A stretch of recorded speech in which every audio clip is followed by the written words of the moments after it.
Charlotte Roval was really boring. Nothing happened for the first two stages, and then by the grace of God, someone threw a bit of cardboard, and then all hell breaks loose.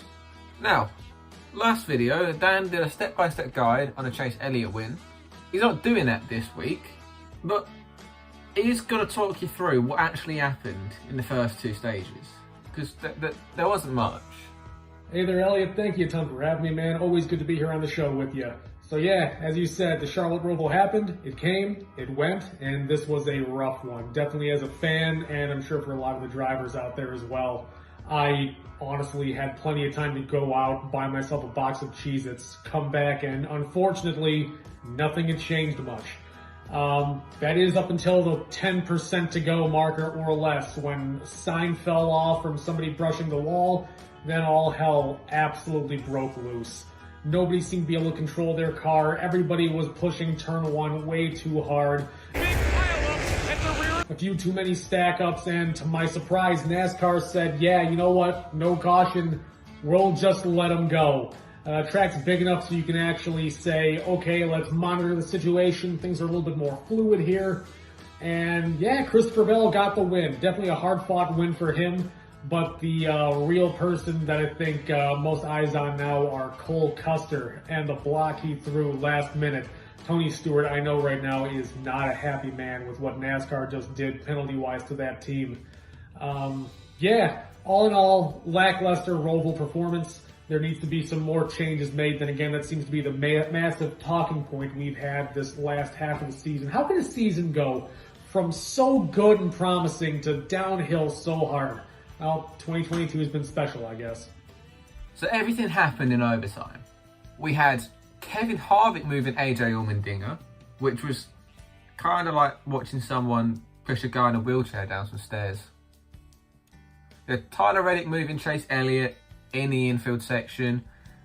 You had everybody stuck in the backstretch chicane, which ripped up some curbing, which put out the red flag, which obviously we have never seen that kind of thing happen in NASCAR history in all 70 plus years. It is something that has never, ever, ever happened in the Cup Series. We had Ty Dillon spun out in the infield section. Then the race got restarted and Chase Elliott spun into turn one and took everyone with him.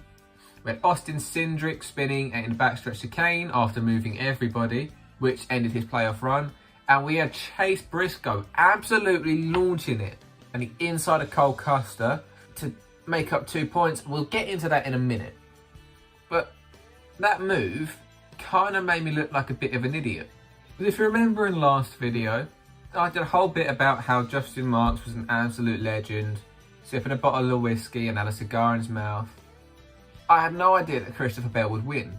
So now there's one Trackhouse car left, one Stuart Haas car left, two Penske cars, two Gibbs cars, and Hendrick bought 2 spots in the playoffs.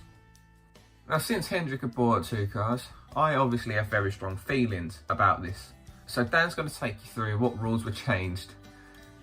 So yeah, Elliot, I could see how you as a Denny Hamlin fan have more of an interest in staying out of this, since a lot of this seems to come post-mortem of the Denny Hamlin-William Byron situation. So going forward, how is NASCAR going to try and evaluate situations with confrontations? So they have basically said that confrontations with fans, media, officials, etc., is an absolute no-go. We pretty much already knew that. That's set in stone. Nothing new there. Member-to-member confrontations, which result in physical violence. They're pretty much just leaving it open for drivers getting in each other's faces. The officials will come on out and try to moderate the situation.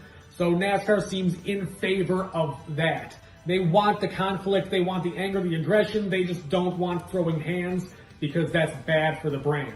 Number 3, and this is where it gets interesting. So now we move on to attempting to manipulate the outcome of the race or a championship. So this has been done in the past. There's been cases where Martin Truex has done this in order to bring out a late race caution to try to manipulate the events of a race. And more recently now, which our boy Tony Stewart is not a happy camper with, It's the events of this past weekend. The final lap, Cole Custer slowed up noticeably early, manipulated the events just a little bit, and that's more than enough for NASCAR to say, nah, there you go, here's your fine. Please enjoy losing $100,000. Tony Stewart is not a happy man, and I'm looking forward to seeing how vocal he gets about this. And number 3, intentionally wrecking or spinning a vehicle or any actions that are deemed unsafe.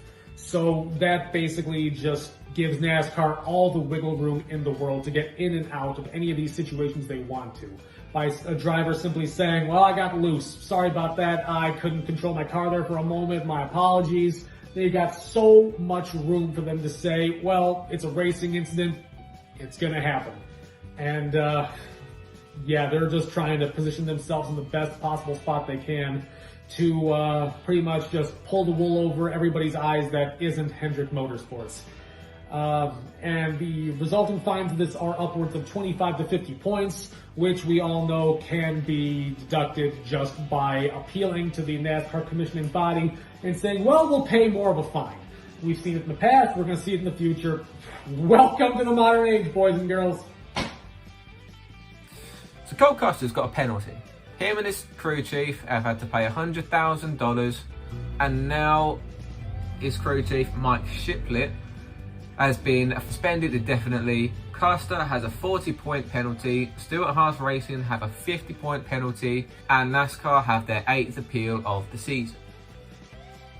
You'd think they get better at making their own rules. So this week in What to Expect, we're looking at Toyota because they're going to be fast, especially when Christopher Bell and Denny Hamlin will have priority. Gibbs needs to put a car in the Championship 4. He's going to do it, undoubtedly. He has done it since the Championship 4 was created. In 2014 he had Denny Hamlin, in 2015 he had Kyle Busch, in 2016 he had Carl Edwards, in 2017 he had Kyle Busch. In 2018, he had Kyle Busch. In 2019, he had Denny Hamlin and Kyle Busch. In 2020, he had Denny Hamlin. In 2021, he had Denny Hamlin. And in 2022, he wants to have Denny Hamlin and Christopher Bell. We're also looking at a lot of desperation. Knowing that Martinsville's coming up, how much that race sucked. Martinsville sucks. Martinsville sucks hard. So the desperation is going to be up here. And that is more and more reason to watch Homestead and Vegas.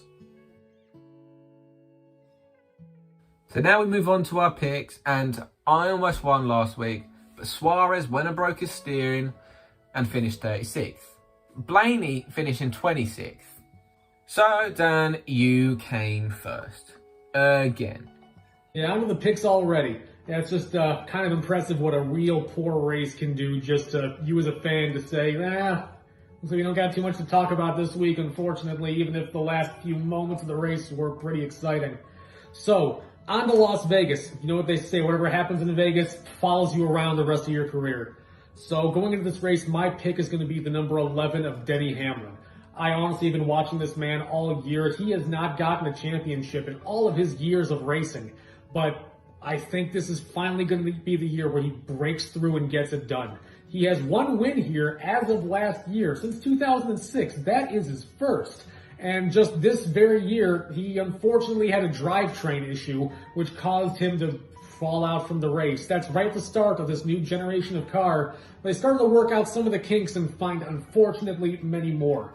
Over the years, he's managed to rack up 5 top 5s here since his first start, all the way back in 2006.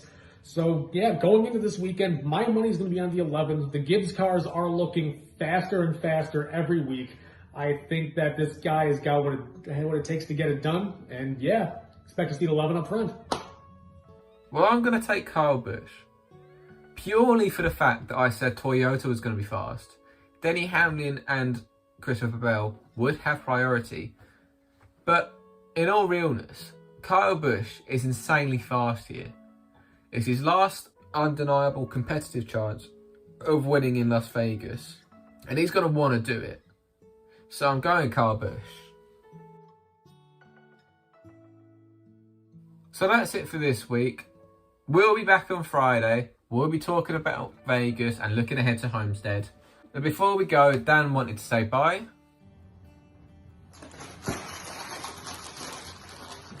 Ate all my... What the hell are you still doing here? Daddy's busy. Go away.